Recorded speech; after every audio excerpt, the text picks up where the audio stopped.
Okay, pag government event, anong gagawin niyo? Yung iba, sinasama kami sa pamimigay ng mga flyers, ganun. Pero after nun, syempre, may ibang government talaga na hindi naman lahat.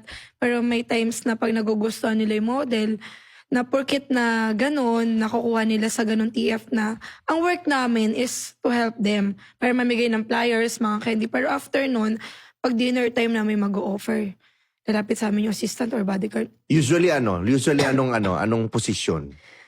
Ano ba? Usually anong posisyon? Matataas na posisyon eh. Wala namang tayong babanggitin pangalan. Actually, no? mataas siya, sabihin natin na mga... Mayor, Gob, Congressman.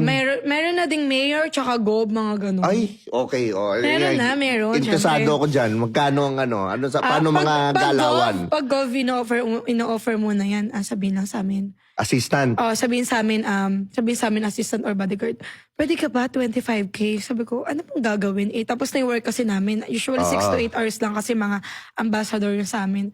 Sabi ko, ano gagawin? Samahan mo lang siguro, magkakasino lang, gaganyan. So, syempre, 25K. So,